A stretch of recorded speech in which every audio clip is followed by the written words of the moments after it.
Bismillahirrahmanirrahim. Wal maqalatus sabi'atu qala Umaru radhiyallahu anhu al-buhuru arba'atun.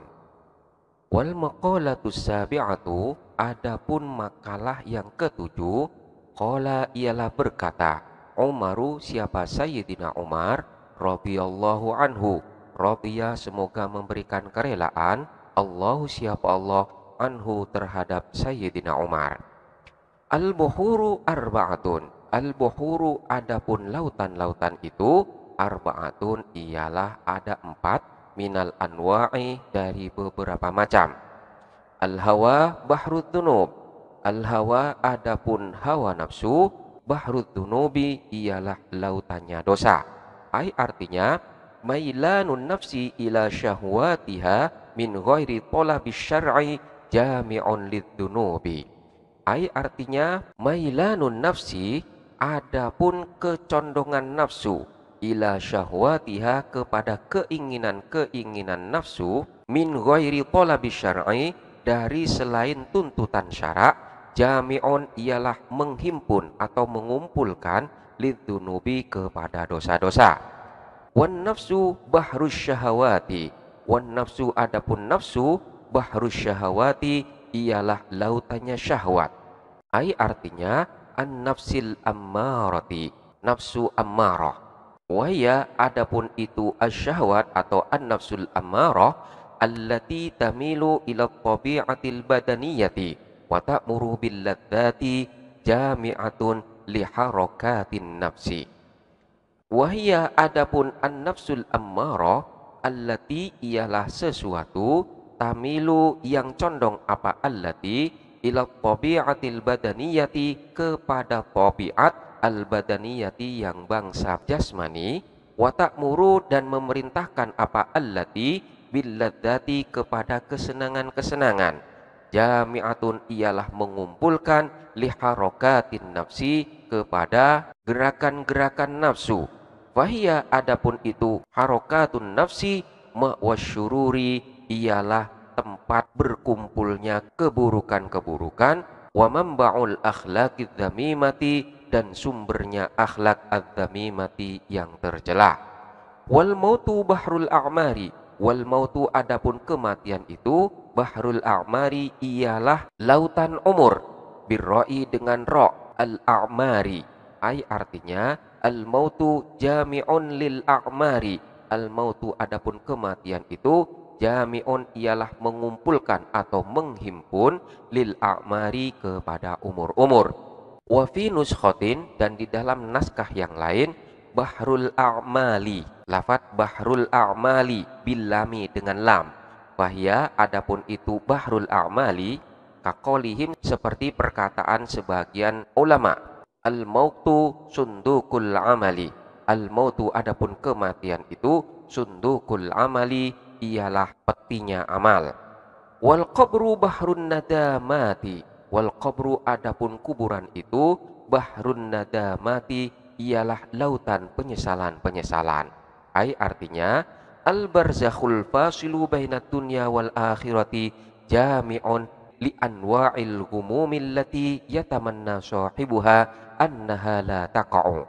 Al barzakhu adapun alam barzakh, al fasilu yang menjadi pemisah, bainad dunya wal akhirah di antara dunia dan akhirat, jami'un ialah menghimpun li anwa'il ghumumi kepada macam-macam penyesalan, allati yang yatamanna berharap atau berangan-angan, sahibuha siapa pelaku dari anwa'ul ghumum, annaha sesungguhnya anwa'ul ghumum la taqa'u ialah tidak terjadi apa anwa'ul ghumum. Pada makalah yang ketujuh ini, Sayyidina Umar radhiyallahu anhu pernah berkata bahwa lautan samudra itu ada 4 macam. Yang pertama adalah hawa nafsu, di mana hawa nafsu ini sebagai lautan dosa, yaitu keinginan nafsu untuk memenuhi segala kehendaknya yang bertentangan dengan syarak. Hawa nafsu merupakan sumber dari segala perbuatan dosa. Kemudian yang kedua adalah nafsu, adalah lautan syahwat, di mana nafsu adalah merupakan bagian daripada jiwa yang berpotensi mendorong kepada hasrat keinginan biologis dan mengajak diri pada berbagai macam kelezatan. Dan nafsu inilah yang menjadi sumber timbulnya kejelekan dan perangai yang tercela.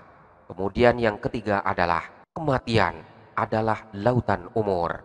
Maksudnya adalah kematian itu menghimpun seluruh umur. Dalam naskah lain dikatakan bahwa bukan umur, melainkan amal. Sebagaimana yang dikatakan oleh orang bahwa kematian itu adalah petinya amal. Dan yang keempat, bahwa kuburan itu adalah lautan penyesalan. Maksudnya adalah bahwa di dalam kubur terjadi berbagai macam penyesalan.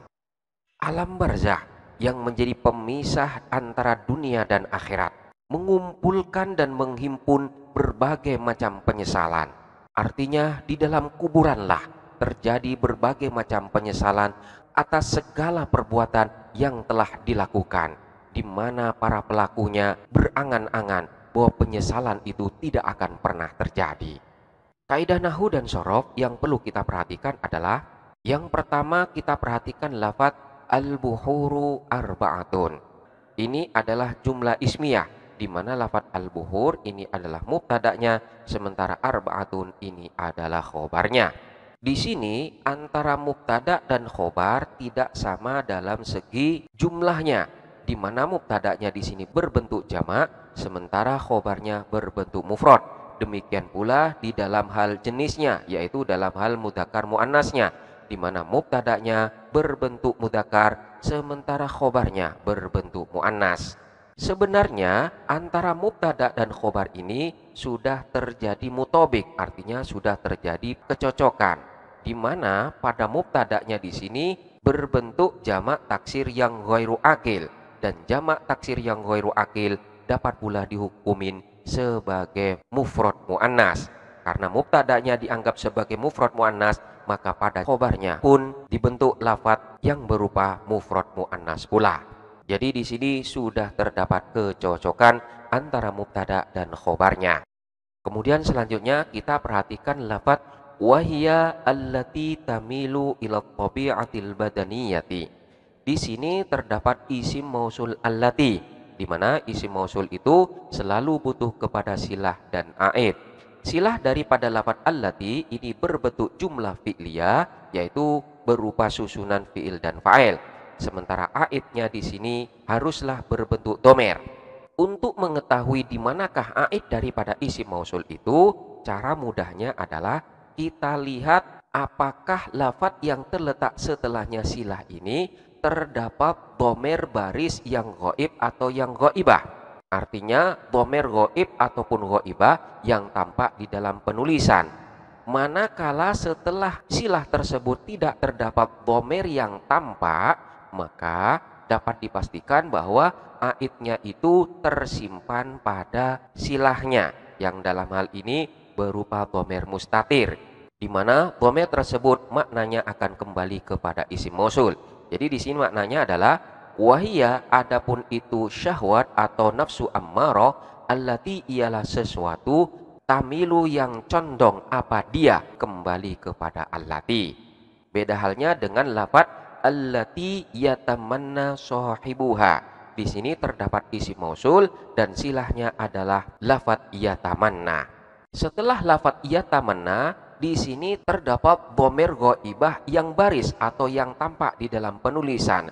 Maka dapat dipastikan bahwa aid daripada isim mausul allati ini adalah dhamir ha ini. Jadi allati sesuatu yatamanna yang berharap atau berangan-angan, sahibuha siapa pelaku daripada allati.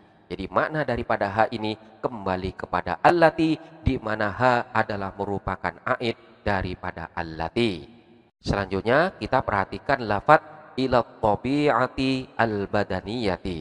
Lafadz at-tabi'ah al-badaniyah adalah susunan na'at dan man'ut, di mana naatnya berupa lafadz al-badaniyah. Pada asalnya lafadz al-badaniyah ini berasal dari lafadz badanun, yang mana lafadz badanun ini tidak pantas untuk dijadikan naat bagi lafadz at-tabi'ah karena tidak mengandung makna sifat. Oleh karena itu, untuk bisa menjadi naat bagi lafadz at-tabi'ah, maka pada lafadz al-badani ditambah dengan ya nisbah sehingga menjadi al-badaniyi. Selanjutnya, karena man'utnya berbentuk muannas, maka pada lafadz al-badani di sini pun ditambah dengan ta muannas. Maka jadilah ila tabi'ati al-badaniyati, kepada tabiat al-badaniyati yang bangsa jasmani. Selanjutnya kita perhatikan lafadz al-akhlaqi adz-dzamimiyah. Ini adalah susunan naat dan man'ut, di mana man'utnya berbentuk jamak sementara naatnya berbentuk mufrad. Hal itu terjadi karena man'utnya berbentuk jamak yang ghairu akil, sehingga hukumnya disamakan dengan mufrad muannas. Oleh karena man'utnya dianggap sebagai mufrad muannas, maka pada naatnya pun dibentuk dengan mufrad muannas. Namun dalam hal ini boleh pula kita membentuk pada naatnya berupa jamak muannas salim. Jadi boleh dikatakan wa mamba'ul akhlaqi adz-dzamimati. Jadi dari lafadz al-akhlaq ini boleh dua, boleh berbentuk mufrad muannas, boleh pula dibentuk jamak muannas salim. Jadi boleh wa mamba'ul akhlaqi adz-dzamimati mufrad muannas atau wa mamba'ul akhlaqi adz-dzamimati yang berbentuk jamak muannas salim. Wallahu a'lam bishawab.